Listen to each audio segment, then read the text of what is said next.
My people, listen well. This Reverend Father just dropped the bombshell for all those shouting that Peter Obi will never be president. And trust me, this one will shock you. Reverend Father Kelvin Ugwu did not hold back. He faced Nigerians mocking Peter Obi and told them straight, you don't even have a pinch of what this man has. He said some of you brag online, Obi will never be president, mark my words. Obi will always come third. But this father replied saying, you are the real losers. Because while you are busy mocking Obi, you're the ones still suffering inside this country. He made it clear, Peter Obi can afford the best of life anywhere in the world. If he falls sick today, he can fly abroad for the best treatment. If he wants to buy houses outside Nigeria, he can do it instantly. But you, the only thing giving you joy is saying, Obi will not win. Yet you'll still return home to darkness. No lights, no fan, no AC, sweating with mosquitoes biting you, quarreling with your wife, and raising children with no future, except Agbado, his final blow.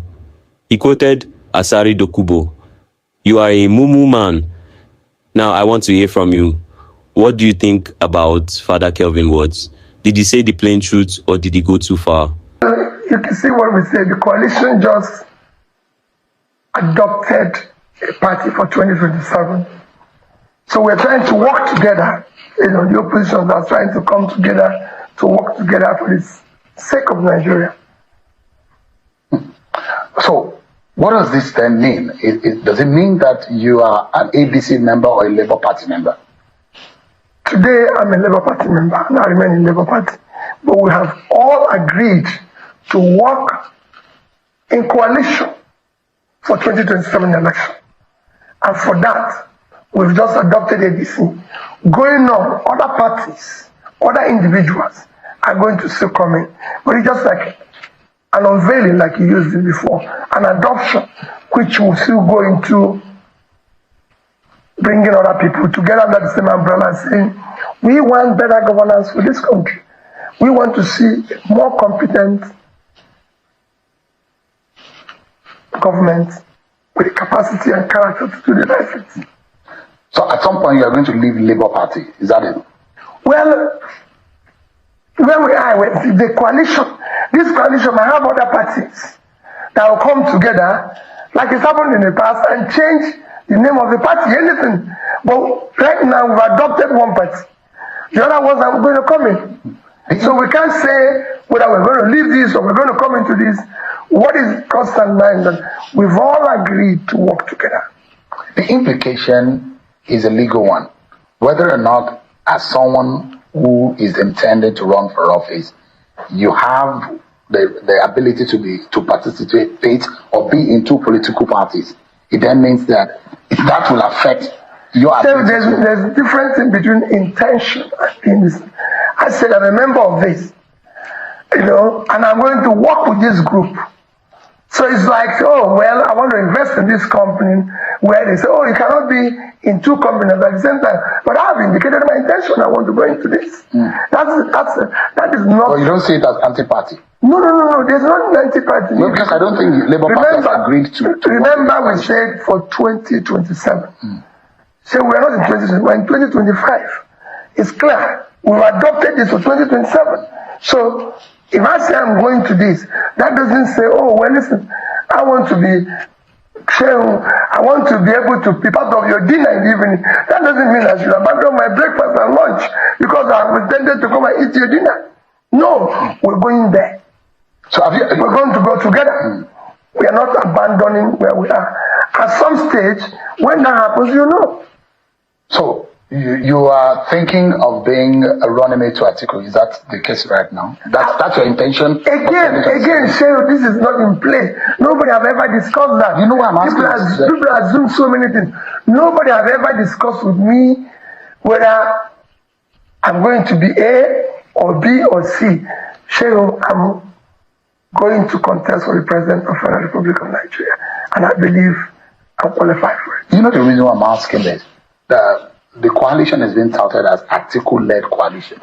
And there are those who think that organization of coming together, that marriage is for an Atiku platform to run. People just assume anything in this country. And I don't believe in assumption. I don't live with it. I'm part of a coalition which will be able to produce a competent president with the capacity, compassion to save this country. And you look at the assemblage in that room. Some have described them as geriatrics who are old and done politically, who have been former this, former that. What? And this is Peter Obi, and your reputation, you know what your reputation is with the Nigerian people. There are those who think that Peter Obi stands for a ray of hope, a beacon of hope for a lot of young Nigerians. And your association with some of those who have been described as spent, former this, former that. You don't think that there is a problem, that it's a contradiction? So, when a leader comes into the scene, you lead everybody. Your job is to change. You change the old, you change the young. You don't just say, oh, my job as a leader is to change those who are not even, and if you look at it, it's about everywhere in the world. Those who brought out change everybody. Even for those of us, I'm sure it's in Islam, it's within the Quran, it's in the Bible, that those who actually, like Paul, who was previously Saul, who actually wrote everything, was one of those who were major persecutors of Jesus Christ and his team. But God changed. They want good governance. So like a Messiah, that's what you want to be? Whatever you call it. A political Messiah. It's not for me to say, oh, this one is bad, this one is good. No. It is for everybody to come together and show that you can do things better.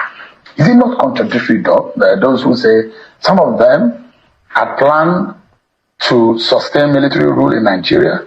Some of them had run severally in the government that Nigerians thought that had failed.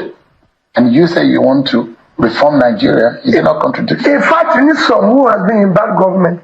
Their experience is critical. I can tell you one of the major companies in the world hired 2 people who have worked in several failed companies because they can tell you what happened, why they failed. You need the experience of those who have failed and those who have succeeded to move on. And I need everybody. You need everybody. It is a critical experience because they know what can fail a system and they know what was wrong with the system. So you need everybody. So if you want to serve, you must serve everybody. In all of this, the ultimate goal and agenda is to ensure that 2027, this government and this party, APC, led by President Tinubu, is swept out of prominence. That's the agenda, isn't it? Yes. And by all means, you are going to pursue it. We're not going to do it by all means. We're going to do it by all lawful means to make sure, because we've seen the failure, we've seen the incompetence of the government, we've seen they don't have the capacity to do the job. So you just have to do for the sake of our children. If this option, one of the options is for you to be a running mate, you will still keep it? There's no option here at Seru. We're not talking about options. Obi has to be on the ballot. Well, the rest is for Nigerians to decide. Let me ask you, is there anything specifically that has been happening in Nigeria since the 2023 elections that has strengthened your resolve to want to run again in 2027? You could see it everywhere. We have an incompetent government. As president of Nigeria, I'll bring civility and order in governance. I'll govern with the Constitution of Nigeria. I will respect the Constitution of Nigeria. I will govern within the laws. The government will obey the laws. I will do appointment by federal character. I will appoint competent persons with capacity and compassion for good of Nigeria. People that are worthy of emulation. So I'm not going to be Minister of Petroleum. That has been. Every ministry will have substantive minister who is competent, who has the character, compassion, and capacity to run that ministry. But showing you the things that as president, I will have hands-on reported to me daily or real time. Number 1 is security of life and property of every Nigerian citizen. Number 2 is basic education of our children. Because we must put those 18 million people out of them. So it is more important for Nigeria to invest in education than oil. The human capital of Nigeria, considering its population, is a huge asset. I will make sure that hands-on, I know anything that happens about health of Nigerians, starting from primary health care, ensuring we increase the insurance coverage, where the rich will pay, where the poor will benefit, and everything. So I will make sure that I know real time what happens with agricultural products, which will drive the foundation of our manufacturing. I want to know what the power we are generating daily and distributed daily. And I want to look at the SMEs, the manufacturing, to ensure that they are properly supported with adequate interest rates. And I'd like to go into details of some of the crucial areas, because you campaigned in 2023, and there are those who say, well, all of the things that this government said they would do are the things that Peter Obi also said he was going to do. And I'll come to those things in a bit. But all of these things you mentioned, you said you're going to do only in one single term of 4 years. Oh yes, it's just to know what is happening to them daily. And you're not going to solve them overnight. So you don't want to spend more than 4 years as president to be elected. That's it. So you can actually do all of it. You can actually. Nobody expects 100% result. They expect 100% sacrifice and effort. So we know we're driving there. So there's nobody that going anywhere is going in one day. But if we set out to go to Kaduna today, people want to see us in Kaduna Road. If we're headed to Lagos Road, we're in the wrong direction. What is happening now is that we're telling people we're going in this direction, but we're going in that direction. And so if you don't know where you're going, every road will lead you there. That's the confusion. Can Nigerians trust that commitment of a single term from you? So I said it and I put it in capital. I don't need a day more than 4 years. In fact, the day and before, you fix Nigeria in those 4 years. It's not, I will show the direction of good governance. That's why I said. To what end is this one single? Why do you want to spend? The Constitution allows you. You've been a two-term governor. Why do you want to? In 2 years, there are the maximum damage. That shows 3 years can change it in good direction. People want to get up and see a president that cares, a president that shows compassion. So today we have a country without compassion. Leadership without compassion does not exist. It's a minus. It's not good for the country. Is there anything that you say that this government is doing that lacks compassion? So, in December 18th or thereabout, several children died in a battle. I think it was December 18th. On the 19th, the president of Nigeria flew from Abuja to Lagos for Christmas holidays. So I will not do it. I'll go to Ibadan.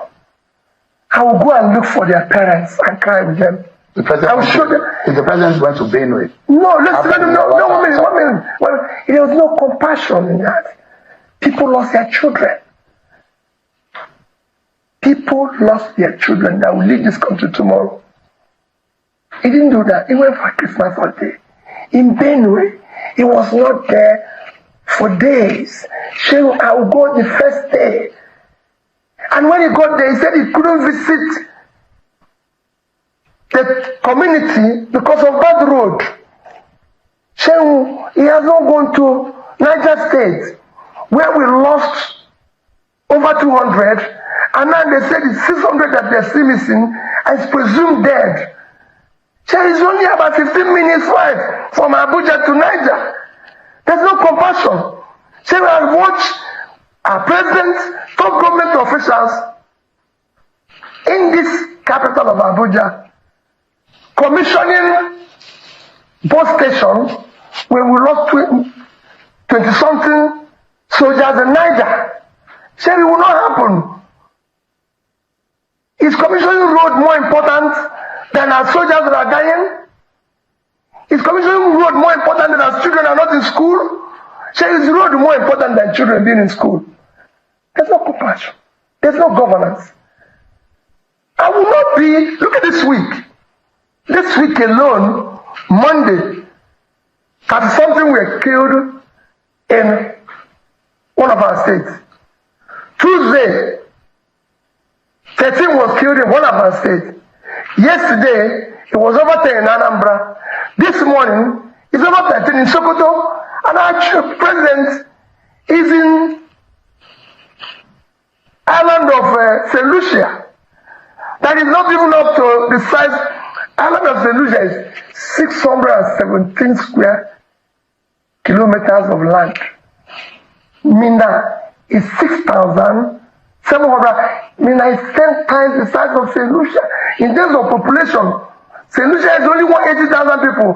Ajegunle is 560. Ajegunle. So what is our president doing there? So that trip is a waste of time. Is that what you said? No. See, I won't do it. If I'm going to go to St. Lucia, that won't last more than 1 day. Our president has not even gone to any state for 2 days. As apart from Lagos, I will be in Niger State. I will be in Mokwa. If there's any place to stay longer, there is in Mokwa. We have lost now 800 to 1,000 people. Why would I be there? He even gave some children scholarship in St. Lucia. When we have 18 million out-of-school children, with our capital, children are not in school. Shego, that's not governance. The country needs governance. I mean, are we looking for saints to run this country? No, we're looking for competent persons with capacity, character, and compassion to do it. So we don't belong to a gang of saints? No. Saints, even saints. Gregory. No. But you're not a saint. No, saints derive from Presbyterian, and a combination of the great saints, Peter and Gregory. So it's not just that I'm Peter. But in character, you're not a saint. No. In character, a leader must be somebody. I said he must be competent. He must have the character and behavior, public conduct to show that this is right, this is wrong. Let me ask you. And I'd like you to clarify this because I watch a lot of conversation around you and I mean around every major political figure in this country. How do you clarify this reputation that you work for the Abacha government or in the Abacha government? I've never worked for government before I became governor. I can tell you that. Did you do anything in special? Let me clarify for you. I've never worked for any government before. I was a very successful businessman. And everybody knows that. I was a very successful businessman. I built my business from scratch to something of a routine. As a businessman, I'm also part of those who were controlling trade in Lagos then.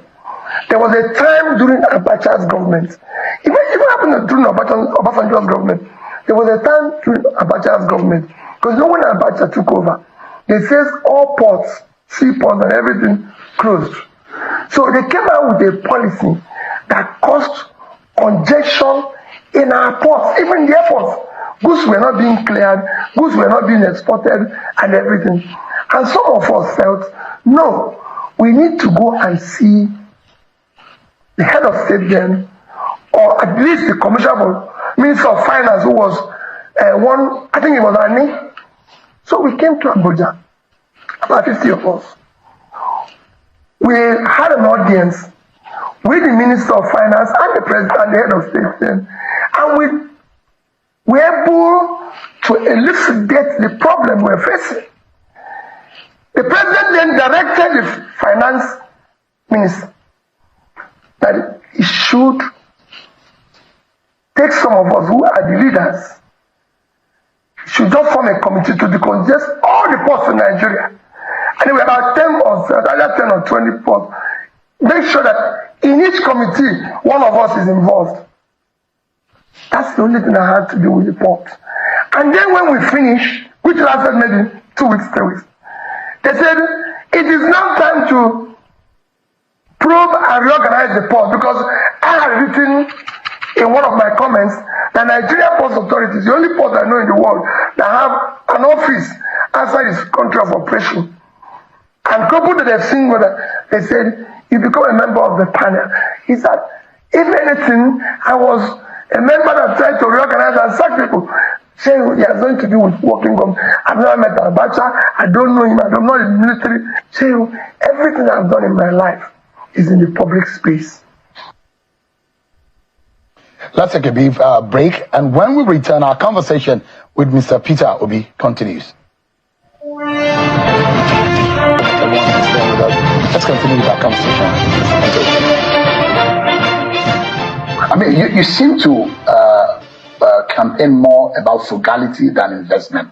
That those who say those monies that you're talking about that you're leaving could have been invested. So I invested it.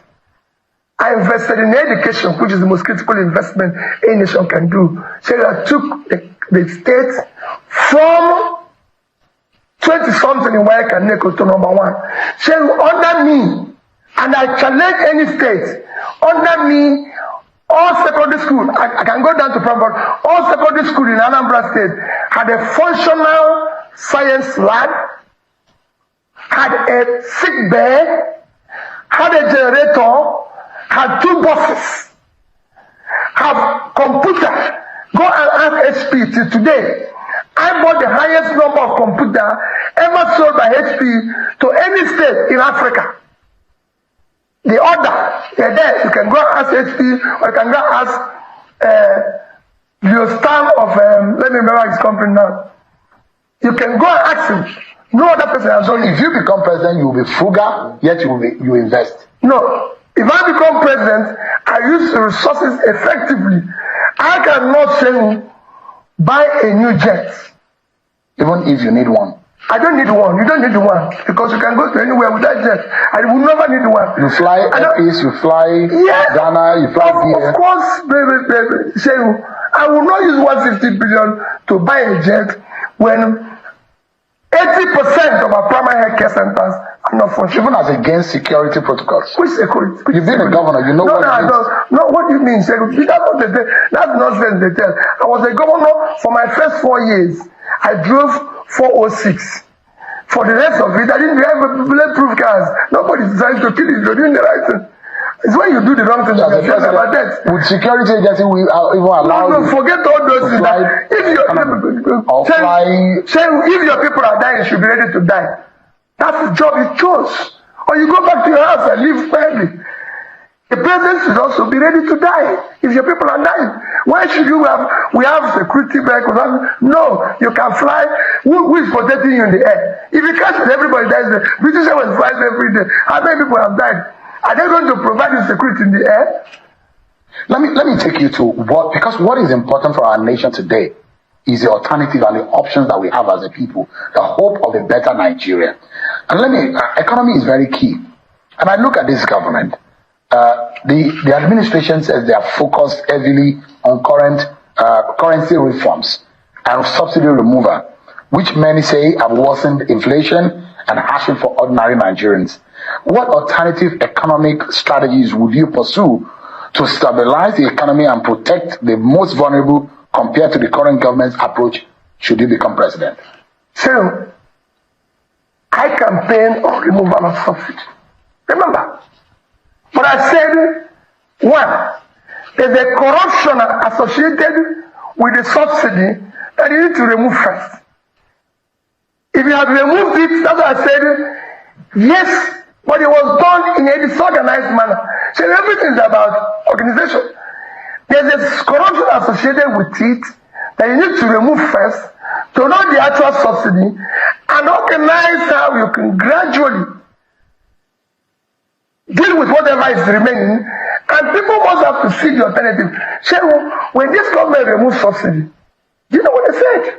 They said is to stop borrowing to sustain it.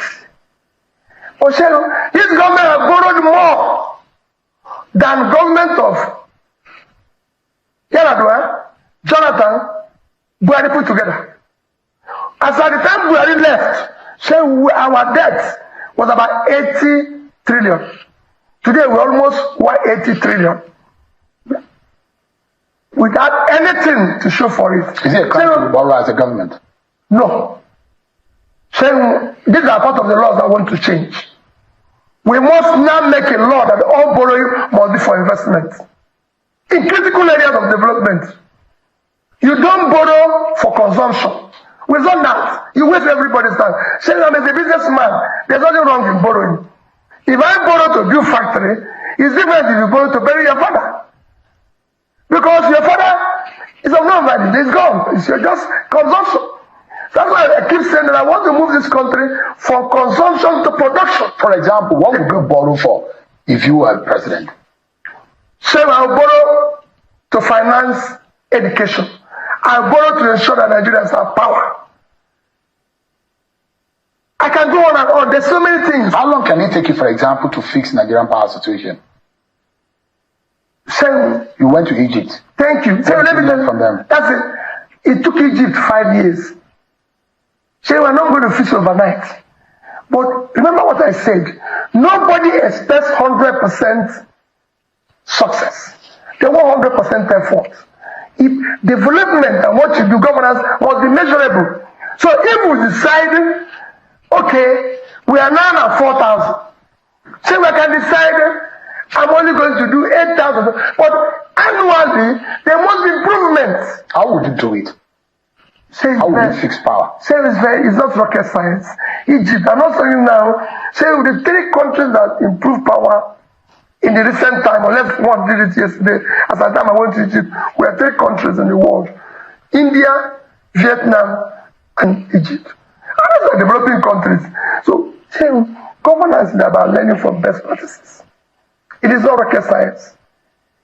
So what do you feel? Have you identified why I'm over 40 and I've not, in my lifetime since I was born, I've not experienced constant electricity, and my children were born into a similar situation? The question is, have you identified what the problem is? Yes, so the problem is in failure of leadership. That's the problem of electricity. Everything. If you have a determined leader, he will learn, he will ensure implements it vigorously. Like the president announced that he's happy that the opposition is in crisis. I will go there and solve it. As governor of Anambra State, you've seen me say it every day. Oju Zokari is there. He came to campaign for Uche. I gave him the vehicles that took him to the campaign. When he finished, he came to my lodge, ate lunch in front of me, standing this way, Uche standing this way. He said he has come to campaign, that I've done well, Uche will replace me. And I was in that election. And when I go to, they go say, oh, Peter, you're too weak. I said, I get the people going to vote. When the people voted, they voted for me. So the same thing that president is doing by employing or appointing Nyesom Wike as deputy minister and empowering the opposition, is that the kind of thing you're describing? No, it's not empowering the opposition. I want strong opposition parties. Even, let's say I'm president today in one party, I want strong PDP. I want a Labour. I want strong APC. I want to listen to them. I want to see democracy thrive. I want people to understand. I want to listen to the opposition. Because they might have an idea that is superior to what I have. That is governance. Would you be forming something like a government of national unity and taking people who are not in your party to form government? Is that the kind of thing you would do? So we are talking about Nigeria. If they have something that is better, I will take it. You appoint ministers outside of your party? It's not a question of appointing ministers. I'm appointing Nigerians who are competent. Happens everywhere. So the government of England went to Canada to hire a central bank governor. Do you know how old England is? That colonized Canada. They went there because they wanted to function. It's only in this country that you put in competent people in a place because they're your relation or they know you, and that's what I'm clamoring for. We have voted for incompetence. We voted for tribe. We voted for religion. Let's vote for competence. Do you think that the North trusts you? So, I want them to trust me. The biggest asset of this country is in the North. The uncultivated land in the North. The criminality we face in the North today, I'll deal with it. So if I'm president, the North will celebrate me. I have an idea of the problem. So I'm in this country when, if I'm looking for cars, I go to Kano. There used to be industries in Bompai 1, in Bompai, Sharan 1, Sharan 2, and everything. So I was in Indonesia this year. From February 1 to February 7, meeting from Minister of Health, Minister of Education, Minister of Small Businesses, Minister of this, to former Vice President, to the most popular president So you learn, and what they did is not rocket science. Let me ask you, Mr. Peter Obi, there is a popular slogan that you used in the campaign, from consumption to production. Yes. Is that not productive? Let me ask you, because there are those who have also criticized you that what industry did Obi even put in Anambra when he was governor? To start with, as an example. But I like to take a Nigerian example. I mean, you know that industries. Yeah, people use it as an example. The brewery, right? As one. Yes. But the big question here, we're looking at a bigger picture, Mr. Obi. We need to start looking at our competitive advantage as a country. Yes. Where will the jobs come the most? Where will the more money come as an alternative to oil? If you are president, where do you think you will focus the most in the very first 1 year that can give us that advantage? Sure. I might not turn it around in the very first 1 year, but I can tell you, Sure, we can make more money from agriculture than we make from oil. Any day, any time. I can show it to you. Which produce would you be focusing on? Sure, we have all the produce. Why did you think? Go and look at the arrays. You know, arrays, which the colonial masters did, were focused on where we were getting products. So there's so much. Nigerian land is so fertile that we can grow anything. You see, this I just say we're having a problem. It has one of the best fertile land on the surface of the earth. So the world is today looking for cassava, they're looking for yam, I'm not talking about Nasarawa. I can go. You are now that belt. You are now the one. As I say, we are now one talking. We have 54,000 square kilometers of land in Taraba. It's not Taraba here. Now I can grow all that. Which one would you focus on? All of them simultaneously, because it's an investment. That's why I said I will borrow and put in investment. You are now borrowing for production, not for consumption. Have you done the math? Oh, so it's very easy. I don't need to renovate conference center. There's no conference here. So I've done it as a governor. You ask which industry did I build. So one of the first places I renovated as governor was industrial estate in Onitsha. Go there and see the number of industries. Jonathan commissioned at least 10 industries there. So come, I'll show it to you, including the brewery that I mentioned. That brewery is the biggest taxpayer in Anambra State. Pays government. You know. All right, we're not done yet with our conversation with Mr. Peter Obi, but we need to take another commercial break, and we'll be right back. Do you applaud this government for some initiative, for example, the tax reform bills, those 4 laws that have been signed by the president, the student loan that has been given, the credit corp, and this government will say we are turning the curve, and our economy is gaining momentum. So, are you able to applaud those kind of initiatives? The reality in governance is the people. Nigeria has never lacked good policies. What it lacks is good and committed implementation.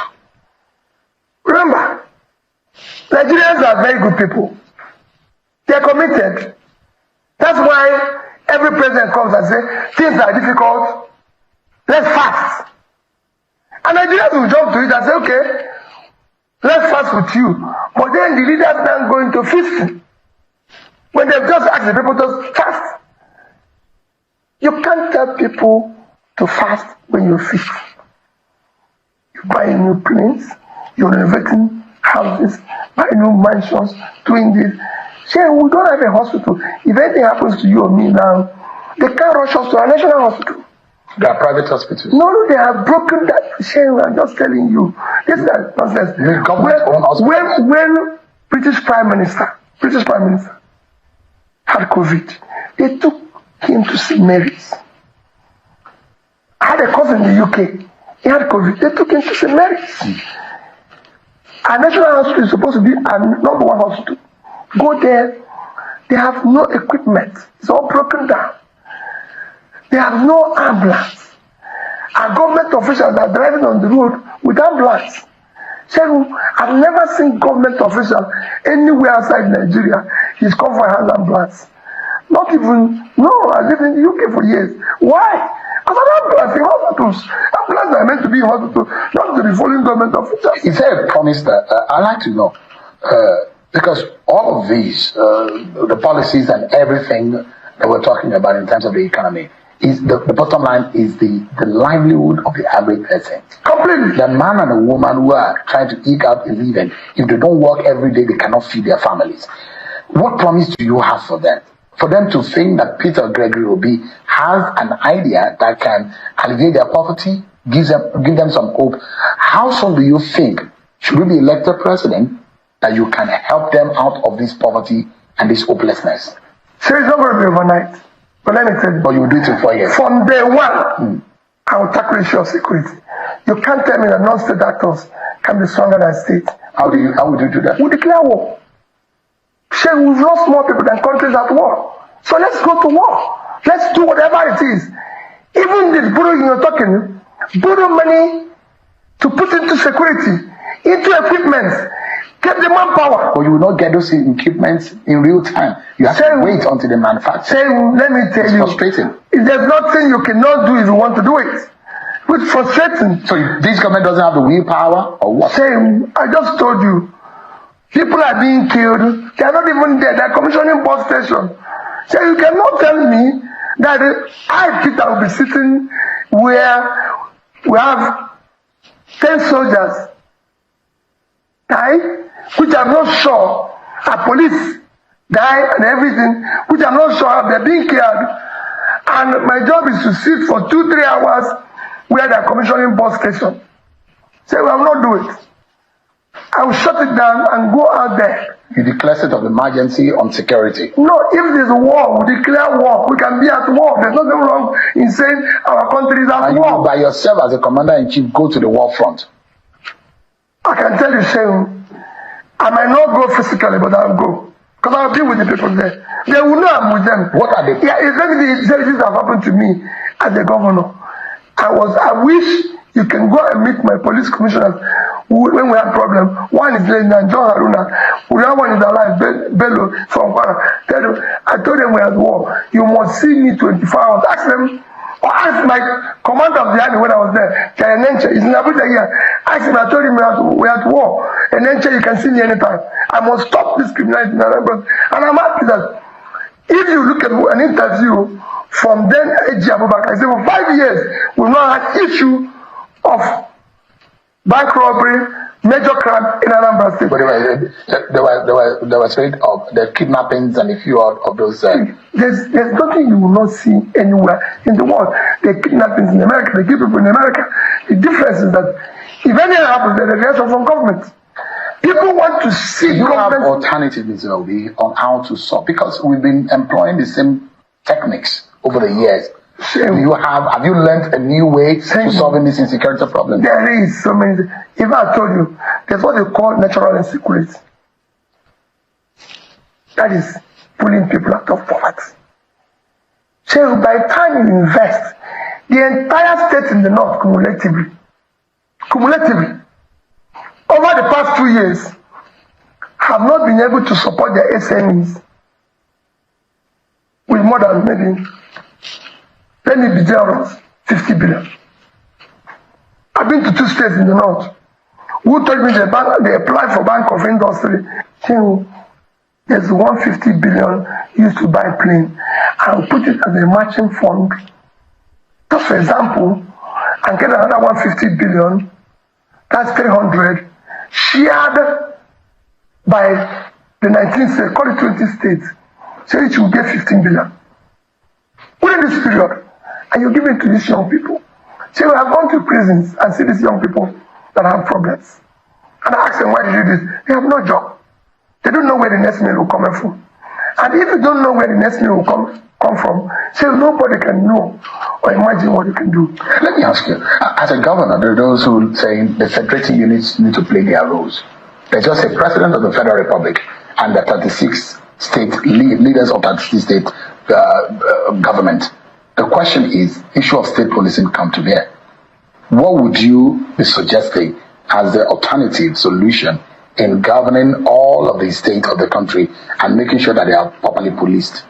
So I will have community policing. I will encourage it. Local government policing, I will encourage it. state policing, I will encourage it, federal policing. So as governor, every community in Anambra State have community security system employing 10 to 20 persons paid directly from my office as governor, was paying for the security personnel that was manning it. So if you stay in one town, the radio, you cannot. The three major criminals that we operating in the southeast, everybody knows them. You will not know because of the Igbo names, Ofaku, Oisikanku, and Wekelo. Not in Anambra State. Because once you sit in one town, the radio, they must get you in another town. So I will do, that's why I said, I will do whatever it is to secure the country. Security is number one. You say nobody's going to come and invest in Lagos if you hear there's bomb in Boronu, because there's no way the bomb will come to Lagos. So you need to, the reputation of your country in terms of security, in terms of local investment is critical. I mean, when you touched on the issue of the security in the southeast, there were those who criticized you, that you never came out to condemn the role IPOP and those who were the agitators and those who were asking for sit at home. And some of the killings that happened. Still, they are not following me.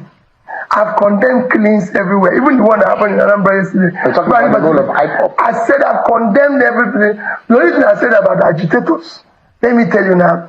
So it doesn't matter what, there's Yoruba agitators, there's other agitators, there's Israel agitators. I will talk to all of them. There's nothing wrong with agitating. Anybody who says, okay, come on, let's talk. You must exhaust reason, but I see all those functionalities as a function of a dysfunctional, is a result of a dysfunctional society. If you do the right things, all these things will collapse on its own. So what I'm going to unleash here as government, somebody who works in government, will change it. Would this be canvassing for a political solution to the case of Nnamdi Kanu? For every one of them. I mean, why is it being held? It doesn't make sense to me. Some people say because he used vulgar words and everything. Is there anything wrong? I've not seen it. People just say, oh, using vulgar words. You say, it doesn't bother me if I'm president. When you call me thief, call me a less man, call me idiot, which they call me today. It doesn't bother me. My duty as a leader is to the common man to put food on their table. Well, if you are talking about the situation in the south, is it the same way you handle the agitators and those who are killing in the northeast and the northwest? Remember what I said. If there are people I can talk to, I will talk to them. But remember what I said.